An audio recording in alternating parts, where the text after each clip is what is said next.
everybody. This is Don with the vlog of many things. Welcome to the show. We have two of our compatriots to my right, or your left. Steve. Down below us is.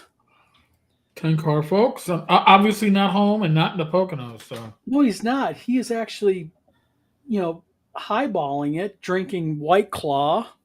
Wait. It's black cherry White Claw. I was gonna go with the blackberry, but it only came in a 6-pack, and I figured And what's three nights, I might need more. and what's not involved tonight, Eric? There are no people. There's no hookers with White Claw at your. There's no. Before we go into today's festivities, there was supposed to be 4 people in this Airbnb. I was getting ready. Oh yeah, what happened with that? Well, Rich and I got a puppy this summer, so the puppy needs attention. It's only 4 months old. My parents aren't necessarily ready for the feed you 3 times a day and pick up your poop constantly aspect of puppyhood. So Rach, we decided last weekend she was going to stay home. Then Rob's wife came down with a severe cold or a flu. It was yesterday, and then Rob woke up with it today, and he had to bow out. So it's all me. All yours. You're what they call free balling it in the military. But I'm not. I'm still wearing my underwears. I'm not really Still wearing your underwear. Yeah, I didn't want to sit in an Airbnb's chair with my bare butt cheeks out. And the number 4 compatriot, because he can't pull dial-up speeds right now, is in Chat. timeout. He's sitting in a corner, like little Jack Horner. Paul, Scott, how you guys doing tonight? Well, real quick, we're going to talk a little bit about. We're going to dig in tonight about the Gygax Memorial Fund, and we're also going to talk about some other things happening with the vlog coming up. But the Gygax Memorial Fund is going to probably be a big part of our discussion tonight. I missed all the excitement on Facebook on it. I missed that on my drive here. Well, let's give kind of a breakdown what's going on here. Is for those that do not know, the Gygax Memorial Fund has a board of 3 people. We have Gail Gygax. Oh, no, she's no longer.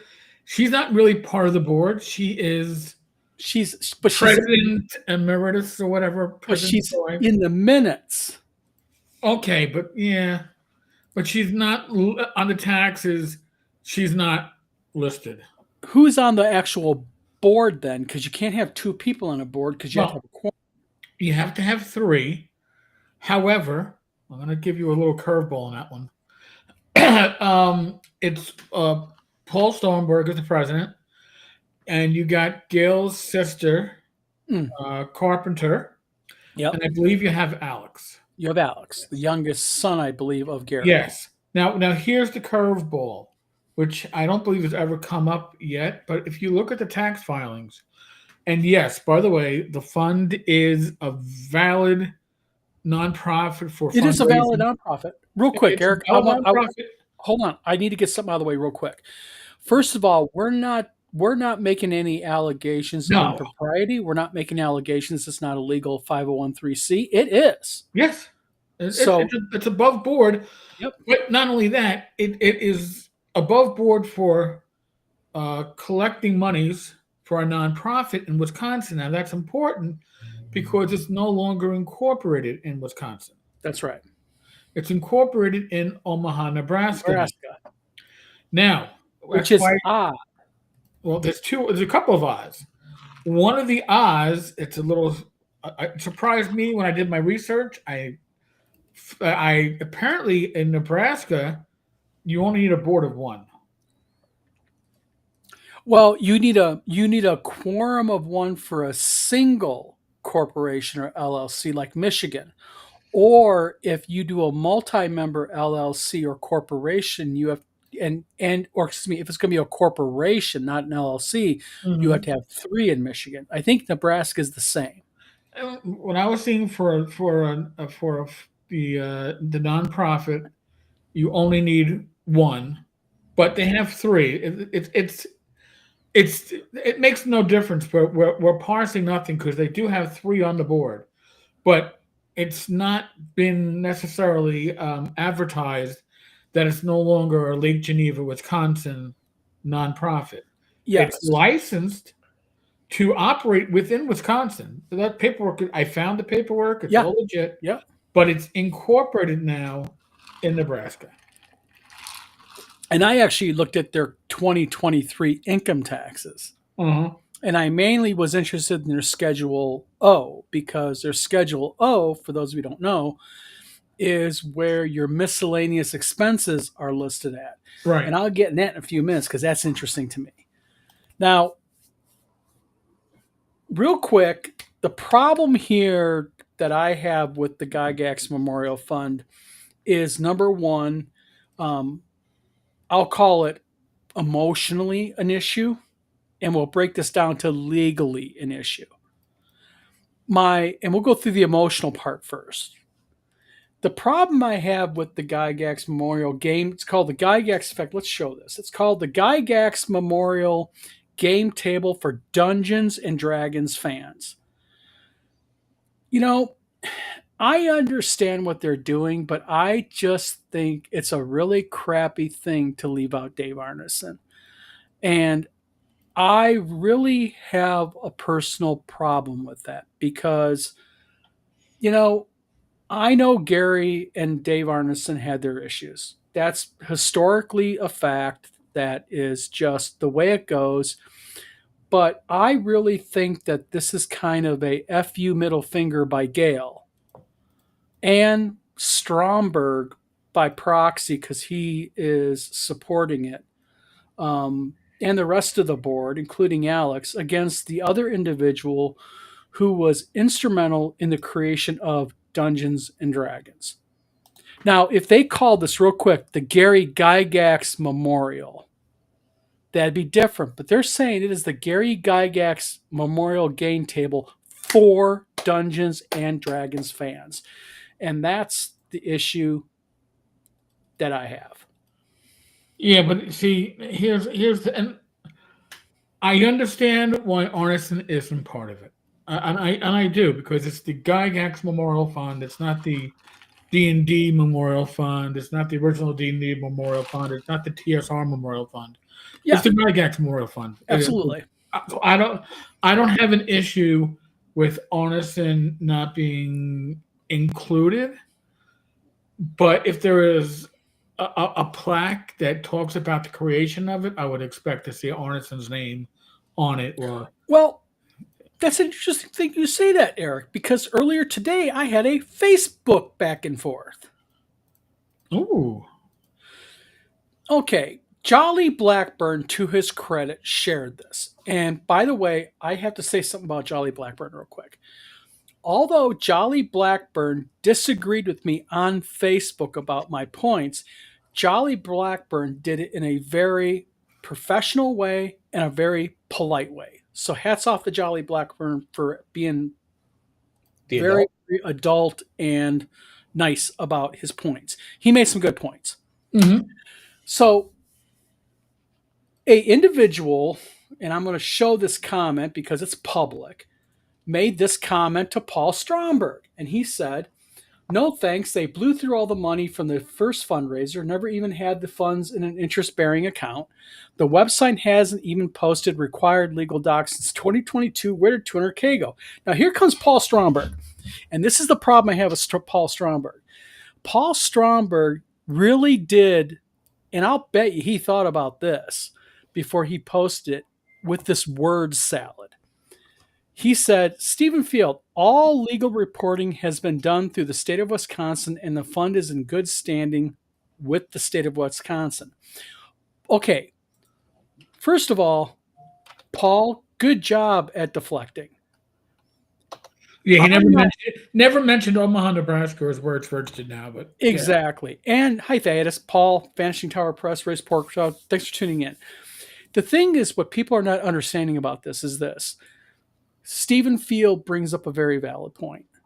You know, you guys had $200,000 already. Okay. The problem is that you know, the Gygax Memorial Fund has raised over 200 grand already.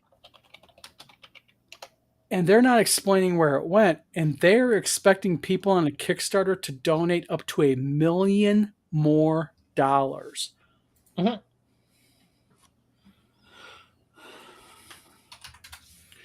I'm doing that, Eric. All right. Well, here, if Paul did a decent job updating the Facebook thread, and he talks about money is being basically clawed back by a donor. Mm-hmm. And here's the interesting thing: if those are monies that were accounted for, there's only one donor that hit six figures that I can think of. Who do you think? Watsy. I don't think Watsy did it, though. Well, Watsy's the only one that donated significant monies. They're the ones that raised monies from the sale of the books, the reprints of the first edition AD&D books. That was something like $120,000. Yeah, but that's not in the current. But that would be money that was carrying over all these times.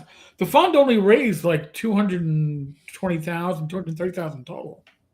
Yeah, but the point stands. It doesn't matter who donated it. Okay. They had over $200,000 raised. Okay, and I understand over the course of years it gets whittled down. I get it. But when you look at their taxes, something very interesting happened in 2022. They had $194,000 in their fund. Yep. And they made, and I looked at their minutes. Their minutes do not say, and we're going to get into minutes in a minute. Their minutes do not say anything about where the money went. In their 2022 income taxes, they list $174,000 for miscellaneous bill payment. Then on their Schedule O, for those of you who don't know, when you have a 501(c), your Schedule O is where your miscellaneous bill payments or miscellaneous payments go. They have to describe where that money went. And on their Schedule O, they go into a big, long, protracted description that really doesn't tell you much. Oh, like what the goals of the fund, which is a scholarship that has never been awarded, as far as I can tell. Well, the Schedule O lists out scholarship, lists out miscellaneous expenses, lists out cost of a bench. And then someone brought up an interesting point. And what they brought up was they said, well, maybe this initial money and the amount that they're trying to bring up is going for the land. The problem is, even when you look at their Kickstarter states that the land has been donated by the city of Lake Geneva. Yeah, actually, I think the city agreed to donate land back in 2014. The argument for years with Gail was she wanted a specific spot in the park, Yes, which they didn't intend to give her. And so the land was always being donated by Lake Geneva. So they weren't paying. There is maintenance involved. That's when they sold bricks earlier. This is like 2016 or something like that. They were going to be selling bricks. That was to go toward the maintenance. yes. So, But see, this is the whole point. When you take a look at the links and when you take a look at, they don't explain. Okay, we got to do this one more time. We're going to try this one more time, and if you go, we got to accept it. Restream doesn't like my connection. Yeah. No, So that's the not. thing is the problem I have with the Gygax Memorial Fund is this: is there's a little bit of history about me that people do not know. I used to be. Bye.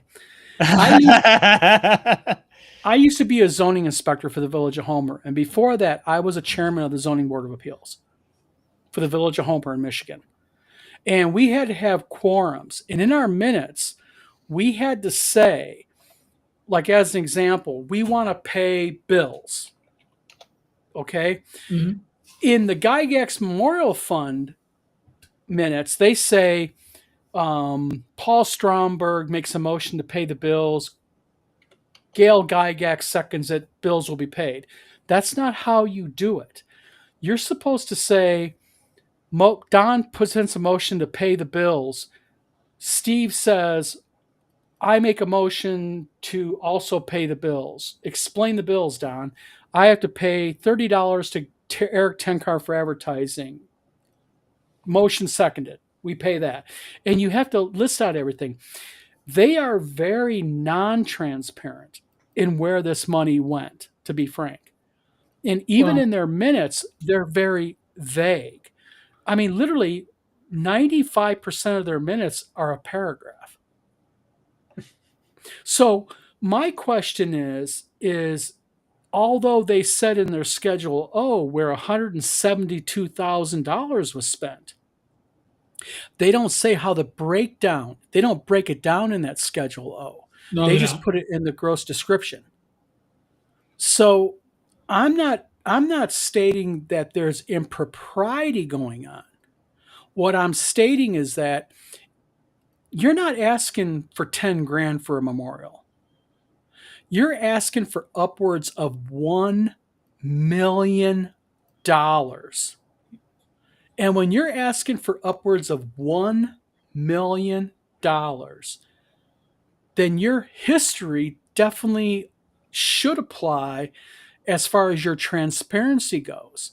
And I'm sorry if I offend certain people, but the Gygax Memorial Fund's transparency has been abysmal here. Well, I mean, let's be honest. Before Paul, it wasn't opaque. It was boarded up windows with butcher paper, so you can't look in. But even with Paul Aaron, Now it's more frosted glass. yeah. Okay, there's I'm not saying that it is opaque. I'm not saying it's transparent. I am saying we're getting a little bit more than we got before, which is what hurts, because it could be so much better. It could be so much. Hey, listen, here's the cards, and not feeling like we're trying to follow the pea beneath the shelves in New York City in the 70s. Well, yeah, and it's just like this reply, and I go right back to the reply that Paul Stromberg made. He says, they've all legal reporting has been to the state of Wisconsin. The fund is in good standing. Okay, yeah, all right, but you're talking $172,000, and you're not saying what you did with it. Okay, I don't care if Paul Stromberg made 10 grand on this. He has to make something for his hard work. That the taxes say they pay Stromberg 10 grand. But when you say you pay $172,000 on miscellaneous bills, and then in your description on your Schedule O, you know, and now you're doing a new Kickstarter, which I don't know why they're not in GoFundMe, but they're in Kickstarter with no rewards. So basically, they're doing a GoFundMe for, again, upwards of $1 million. Yep. Randall Porter makes an interesting point. Hold on one second. Sorry, Randall. I'm getting to your comment right here. Randall Porter says, "Thanks for coming to the show. By the way, the original site was It was in a swampy near the river. It was mentioned in the Wired article. Yeah, but evidently, according to what the Gygax Memorial Fund says, land was donated by the city of Lake Geneva gladly, happily." More inward. If you look at the map that they show on the Kickstarter, it shows that. Good point. I was raised a poor child. Good point. But the problem is math only gets hard when they only give you half the equation. And I just think that, I'm sorry, first of all, I think it's offensive not to include Arneson in this. Sorry, I just do. I just think it's absolutely offensive. I think that Um, Gail Gygax and other people have worked tirelessly to erase Arneson's name from the D&D legacy. I just believe that. She has worked tirelessly to remove all siblings, all of Gary's children except for one from Gary's legacy. So that's not a surprise. I believe it's Tom, but it says not going to invest in this like a Justin Lassa scam, but with more polish and a little less ass holy. I don't think it. That's the thing. I don't think it's a grift or a scam. I honestly believe that they want to put this monument there. I really believe that. But the problem that I have with all of this is just the lack of transparency. It's for Stromberg to come in there, and I know a lot of people like Paul. I have nothing against Paul, but you can't speak out the side of your mouth when you're asking people for $1 million. Sorry.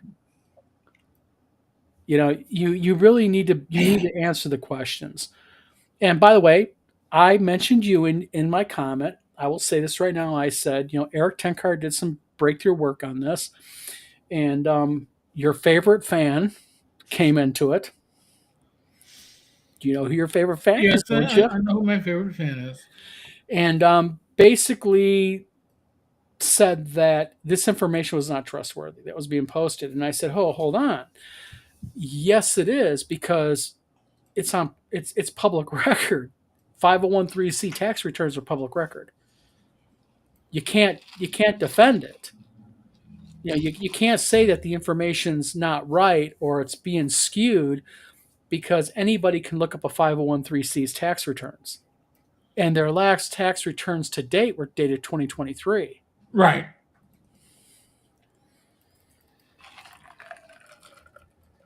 So the 2024 taxes should be filed by mid-November. Yes. ProPublica, if you're going to try to catch them early, if you don't want to wait for the Gygax Memorial Fund to update, the last 2 years weren't in apparently until earlier today. Yeah.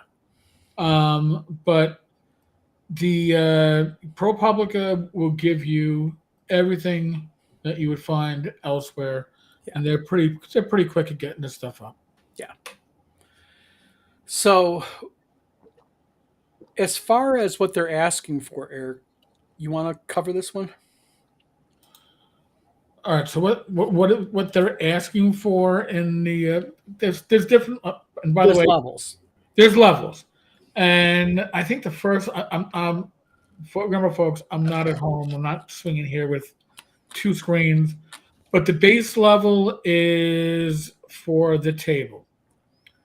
And that's like 225, and then they go up by about 200,000 for each. So we go from the table to a throne, chair, whatever. Then you got Gary in the chair. Then you got a dragon at Gary's feet in the chair. And then you have Gary in his chair with the dragon at his feet, sitting at a table with a map of the first dungeon level that he designed. That is the big get. Now, this was a normal initially. If they'd be sold to you that there'd be other chairs around this table, so you could roll dice with Gary. Okay, I got it pulled up. Part of it. I got it pulled up, Eric. Okay. Their basic goal is for $150,000, and that is to install the stone and foundational elements of the monument: stone table, benches, and pavers, concrete foundations, apron, connecting sidewalk. Their next one is $250,000, which is a stretch goal, which then will have a D&D themed Dungeon Master's throne created. Then they go to $500,000, which then puts the statue of Gary seated upon the D&D throne.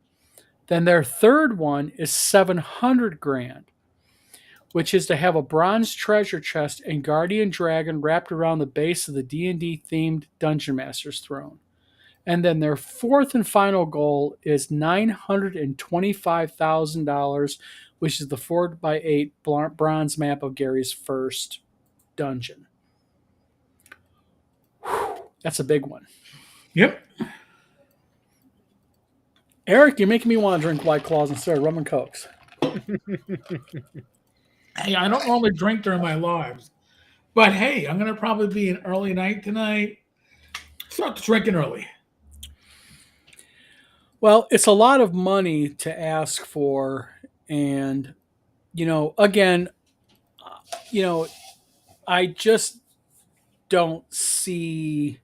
Um, I don't know. I'd love to see a D&D memorial. I would love to see something like that in Lake Geneva, besides just a plaque by a fountain. Um, but again, I'm going to have to circle right back to the very beginning, and I'm going to have to say that there just seems to be a big push by certain people to just kind of erase Arneson out of the question, out of the equation, and make it just a straight Gary thing. And I can understand the widow's opinion. And that's the stated goal of. Now we have to here. I'm going to throw a little curveball at you.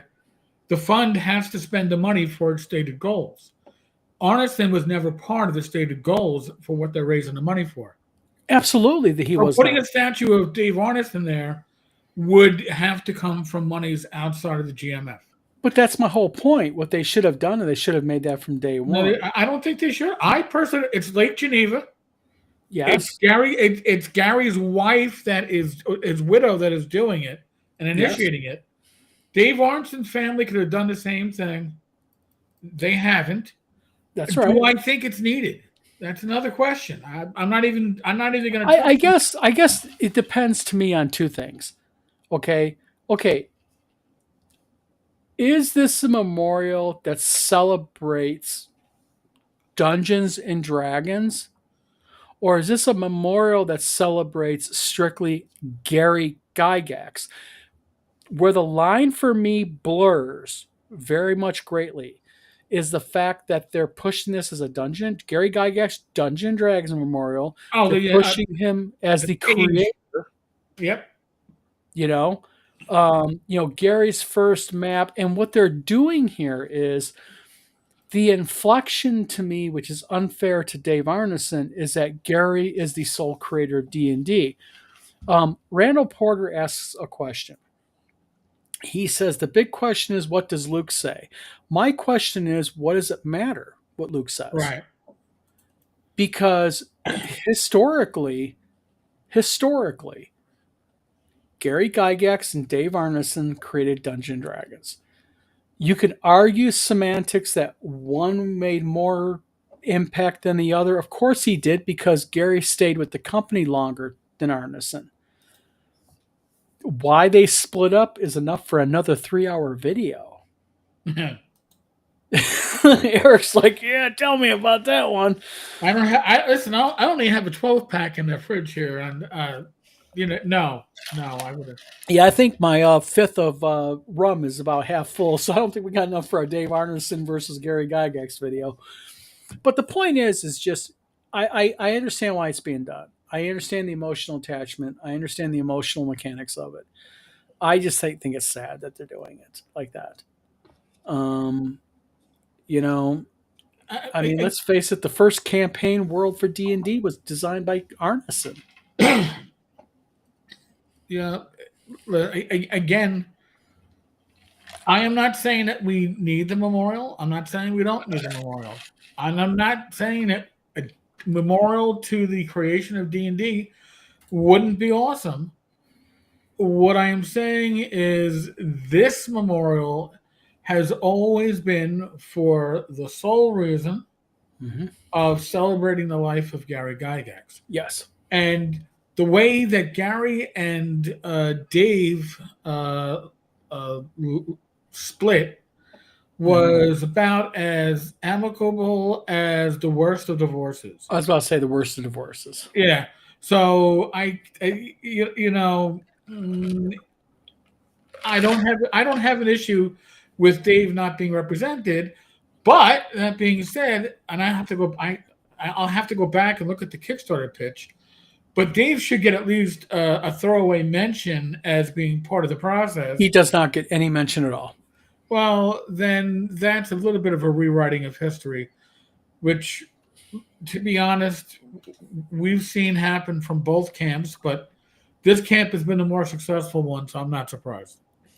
Well, they're the more successful one because I think basically the Arneson family has just kind of stepped back away from it. Let's face it, um, Gary's family has a foothold in Lake Geneva. Um, I was raised a poorer child raises a point. He says, from what I've seen of Gail, I wouldn't trust her. I will just say this. I have heard things from certain trustworthy individuals about Gail Gygax that, um, I personally am not going to donate to it. You I mean, know, I'll be honest with you and just blunt here on the yeah, video. I just don't think that, I'm not saying put Arneson at the under of the table, but there should be at least some acknowledgement in a at plaque least or in the something for Kickstarter him. pitch, and that I agree with. And as for Gail, um, Paul came into the equation because, and this is my observation, my conclusion. It could be wrong, but Paul came into the equation when it came to the Gygax Memorial Fund because they needed somebody to put a fresh coat of paint on it and a fresh face, a fresh point person to deal with other Would you than Gail. stop, Glenn? Stop the rumors. Gosh. Oh my God, Glenn! No, that was the person that there was somebody in her backyard that I don't know. She had, all listen. All I know is she didn't go to the VIP dinner at 2016 Gary Con. Well, there's some historical facts about Gail Gygax, whether Yeah, people like it or not. She yeah. quashed Gygax magazine. She quashed Gygax magazine, suing over. By the way, you can't technically trademark A a name. family name. You can't. You really can't do it. But she did it and prevented the family from using their family's name. And correct me if I'm wrong. Didn't Luke just get done with a federal lawsuit with her? Okay. That no. That was no. That was the will. That there was the But it will was over control of certain aspects of. of that was about the Gygax. So the E. Gary Gygax revocable trust. All right, let me give you the 2 minute synopsis as best I can tell it. Please do. Okay, so when Gary passed, Gary had put into place a trust to put his properties under before he passed, and that trust was given to Gail. And by the way, as a side note, my understanding, should Gail pass, it didn't move on to Alex; it moved on to her sister. Just say that what you will. That was my understanding. But in any case, there was a will. And the will in question that came up a couple of years ago had always existed. I know there were rumors that it was just found. No, the will always existed, but nobody in the family thought that the properties that were covered by this trust were worth more than $50,000. We're not going to fight over it. It's going to cost us more to fight over it than we're actually going to make out of it. And then Tom DeSanto came along, Transformers producer. And Tom DeSanto wanted to license Gary's properties to Hollywood. Well, Gail was in negotiations, or her people were, and he said, I need a face man. We've been talking about this. And the face man he wanted was Luke, somebody he could present to people in Hollywood that could make an impression, that could hold his own. Gail couldn't do that. Mm-hmm. And my understanding, this is not a direct quote, so don't say this is a quote from Tenkar, but my understanding is something to the effect of no way is that person making any money out of this, because that would be part of the deal. And then suddenly, DeSanto heard whisperings of will that would jeopardize who actually controlled the properties. And when that happened, deal was off. And then shortly thereafter, the will was filed in probate court, and it wasn't federal court; it was state court. And State court probate, yeah. yeah, and if you followed it, and I did, it's a strange. Probate court was strange because you have the siblings, you had Gail, and then you had the estate. Because Gary was represented by the estate. Yes, the estate is always a separate entity in a probate. And matter. it was interesting to follow. And Luke, from what I can gather, essentially has primary control over it, but the money gets distributed amongst all the family that gets earned from it. So I'm not sure. Don't ask me what the breakdown is. I don't know, and I don't care. I'm not a member of the family. But Gail theoretically should get part of the proceeds in the end. Well, absolutely. She's his widow. Yes. Absolutely. There's an aspect of terrorism here. You know, it's Scott, a weird. Yeah. Yes, Scott Mulder there's says, way too much drama in our hobby. Now, this brings me into my new little subject we can kind of branch into. Tom says, Scott Mulder, true, but what else is there talk about politics or religion? Shh. Okay. I mentioned changes with the vlog of many things. Time to face the changes. What we're going to do on the vlog of many things is listen. There's only so much gaming content that we can talk about on the vlog. There's only so much WotC bashing that can be done. I have entered into and I'm going to be honest with everybody, is I have entered into a license, so I am going to slow down on my content about that. I will just say that I had a discussion. So you're getting a little. I'm going to give you absolution. Go forth, my son. Your sins are forgiven. Thank you. So the thing is I'm not going to engage in any more bashing of people who have been fair with me. Fair enough. So we are going to start getting into a little bit of politics on this show. We are going to get into a little bit more talking about things like politics, current events, things like that. It's the vlog of many things. It's not the vlog of gaming. Nah.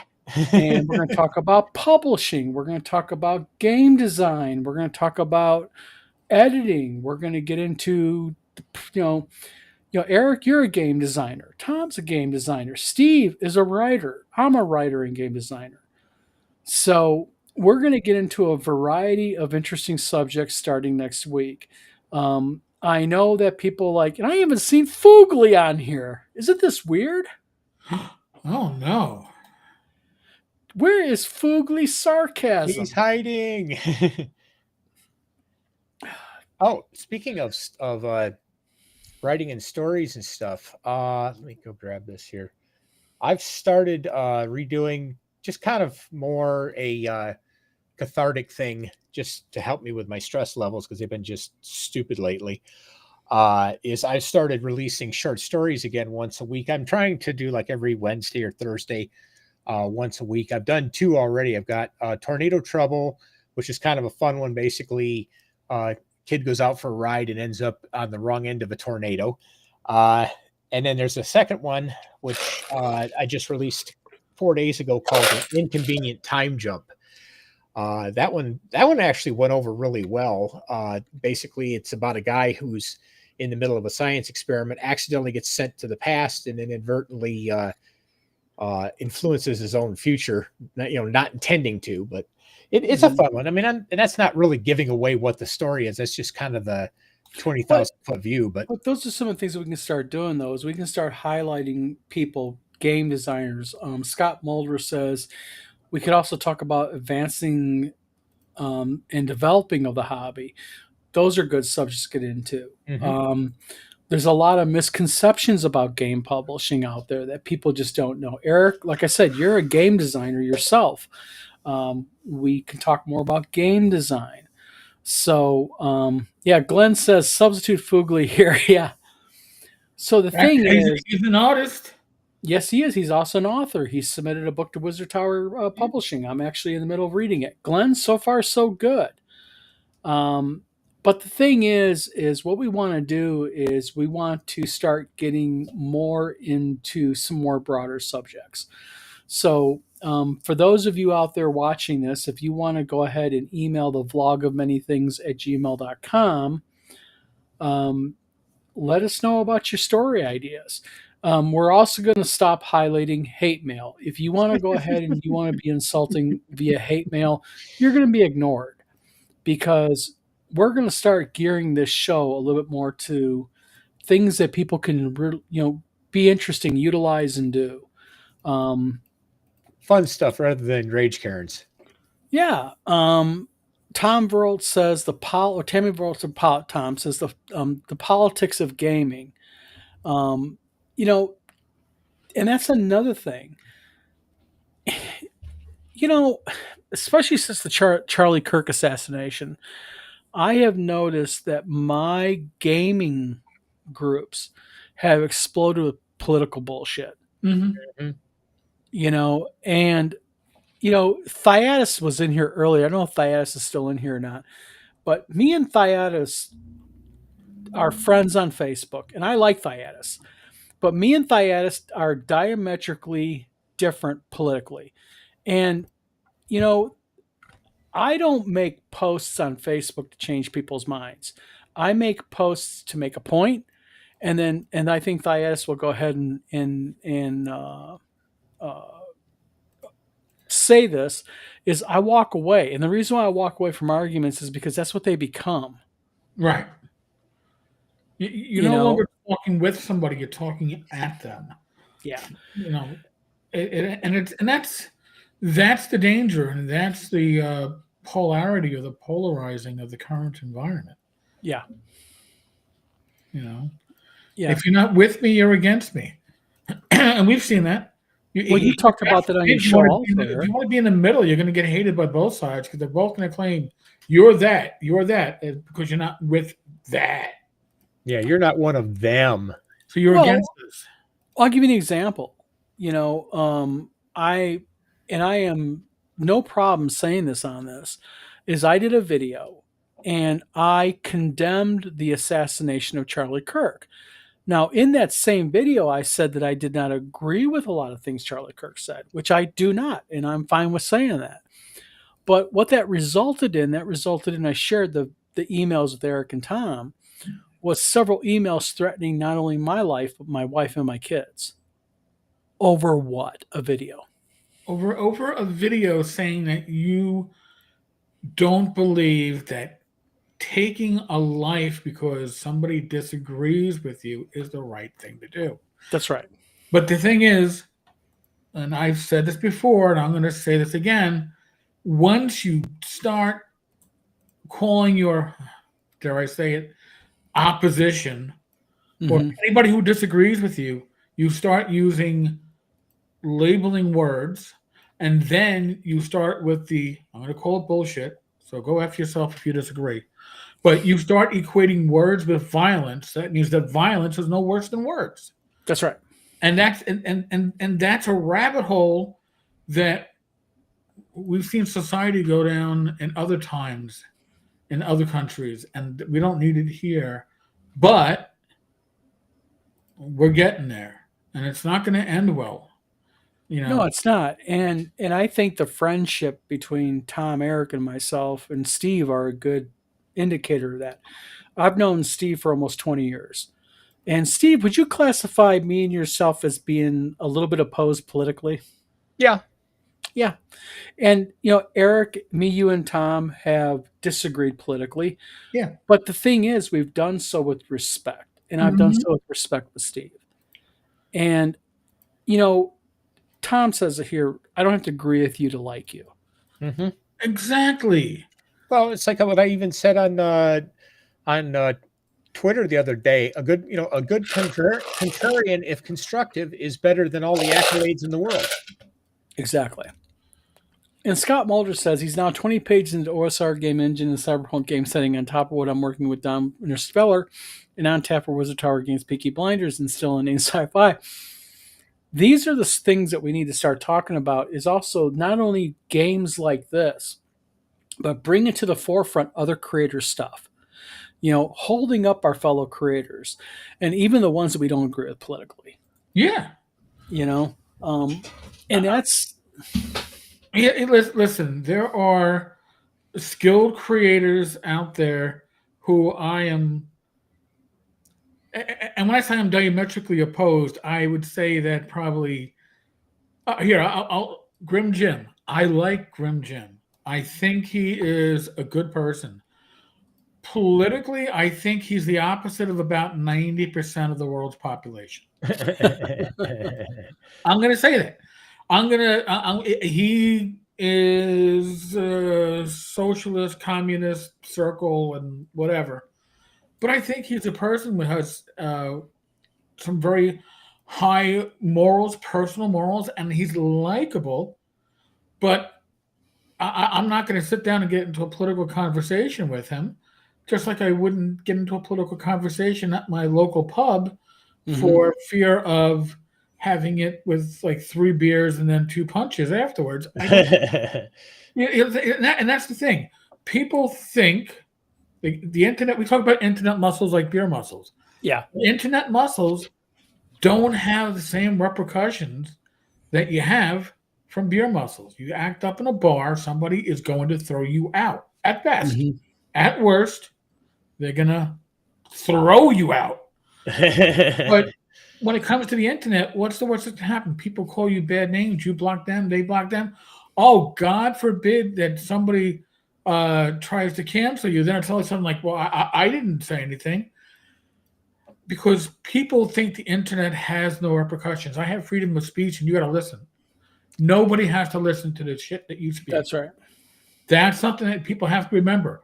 Nobody is required to listen to anybody. Well, there's also a new trend on social media, and that is if you post something I do not like, I will rally my friends to contact your employer and get you fired. I know. I've seen that. You know what? 2 things. When I was NYPD, I did not do social media in my true, real last name. Yeah. Because, God forbid, the job found something that they didn't like, or somebody on the internet started to make certain complaints. So that's how Tenkar came to be my social media last night. I have to ask you, Eric. Yeah. I've never asked you this question. Yeah. Where did you come up with the name Tenkar? All right. So and I've used it on police boards, and they go, "What are you, the special Tenkar?" Which is the Tenkar is the car that does precinct assignments like noise complaint. No, that's not where it came from. Okay. Comes from before the job. Tenkar was a dwarven henchman for my friend Paul, who lost on 9/11, who then became a party henchman when Paul dropped out of the game for like a year, and then became like a quasi NPC PC. And then when we went to EverQuest, that was my dwarven paladin. So that's where that came from. That's where Tenkar came from. So Tenkar has been a long time part of your game. Tenkar has been part of my gaming, God, probably since 91, 92. Now, see, my longtime gaming name that I had since I was a 10-year-old starting playing D&D was Roderick. All right. Do you want to know my first character's name? What was it? Dating back to what? Christmas break of 80-81. Cyrus. The fighter. Cyrus. You want to know why Cyrus? Because I was a much too aware 6th grader. And Cyrus Vance was the Secretary of State. Cyrus Vance was Secretary of State, yeah. And I thought Cyrus was a cool name. Okay, now for everybody in chat, what was your first character's name in D&D? Because mine was Roderick and Flint. Roderick was a elf and Flint was a dwarf. Okay. Before Dragonlance, even. See, like I can remember my first like those core characters. That was my first character. Then there was Stryker the Paladin, Megambrand the Ranger, Valen the Magic User, and I thought it sounded really cool at the time, Phasmir the Illusionist. See, I had Cord was a fighter, Okay. Kord. He was a fighter, and then because I was a big David Eddings fan starting in the early '80s, of course, my magic user was switched to the name of Belgareth. Okay. Yeah. Yeah. David Eddings. Yeah. Yep. Well, So, Unearthed Arcana, I had to have a barbarian, right? Because the barbarians had all those mhm. bonuses. And me and my friend Dave had barbarian brothers, but my guy's name was Yar, but that was short for "You run and I'll find you wherever the fuck you are." Love it. Yar. So Tom's was Troy. Knucklebones was Briny from Savage World of Conan magazine. Also Bront. And then Michael Stengel says Arion, human magic user. And then Jefferson Starship Trooper says mine was a family of wizards named Von Egenhard and the Tiefling Paladin Sir Dremacos Weary. And Tom says his buddy's Darren's is named Nerad, which was his name backwards. Yeah, see? there you go. Isn't it scary how we can remember these characters' names Yeah. from 40 years ago? As a matter of fact, the crazy ass thing is here. Oh, they greatest character sheet out. If I can find it. This, talk about history. All right. This is my original folder for D&D Oh yeah. cord when I was 10 years old. My original character folder with my player character record sheets when I was 10 years old for Roderick, and all my characters are in here. I still have that, man. I'm 57 years old, people. This is 47 years old of history right here. Yeah. My old maps. This is probably one of the things I treasure the most, believe it or not, from being of history.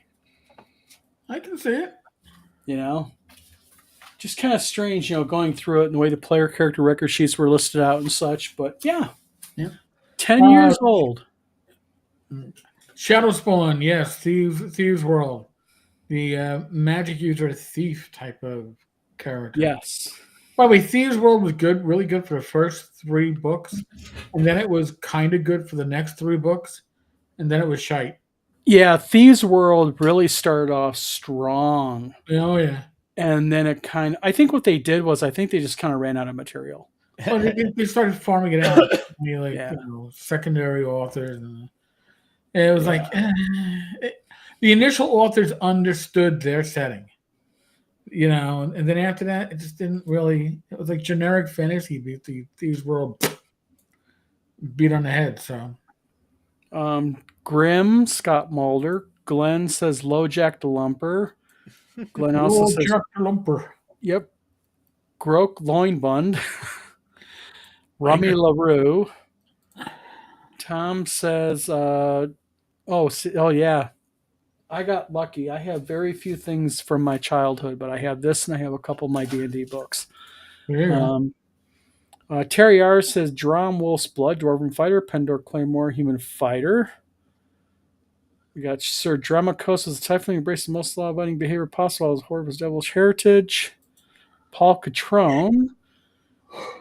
Shadow Spawn was my character. Eric, you got probably yourself a low night tonight. Yep. Now I'm still gonna pop into the Discord for a bit.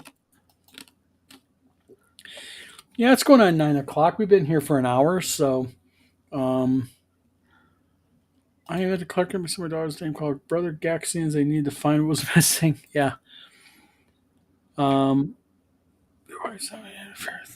Boy, you went really deep into the storyline there, Jefferson Starship Trooper. But everybody, thank you for tuning in tonight. Yes. Eric has to be leaving. Eric, you are at ShireCon this week. ShireCon, folks. If you're going to be up here this weekend, it kicks off tomorrow at noon and all day Saturday. Joe the lawyer wants to do some live streaming from here, so it should be interesting. Yes. So, yeah, do some live streaming. But of course. Make your stay presentable. Oh, overrated. And Glenn K. Amo, thank you for tuning in, Glenn. I think you're new here. Says, I still have the original orange sheet packed away. Glenn is going to be the last one in chat. Everybody, thank you for tuning in tonight. Starting next week, we're going to start hitting a little bit more things like this. Interesting, talking about what your first character was, and just kind of broaden our horizons a little bit. It doesn't have to always be about drama. Steve grunts and Eric grunts, so, and I agree. Drama. Well, let's be honest, Eric. We have had a lot of drama in the gaming. We've had I since have my 2020. drama fill. I need to get inoculated against drama. I need my drama vaccine. So, Sure, So- yeah, make sure you get plenty of Dramamine. Drama All right. mean. no dad jokes. No dad. Yeah. But Eric, All right. stay safe. Have a good time this weekend. Thank you. Tell Tom Wilson I said hello. I will. And Tom, by the way, real quick, is doing an article for RP Gamer Magazine. Excellent. He's a good writer. Yes, he is. So, everybody, thank you for tuning in tonight. We'll see you guys next Thursday. Please hit a like and subscribe on the vlog of many things, the respective channel you're looking at. It helps support our channels. Be much appreciated. And we'll see you guys in the coming days. Good night.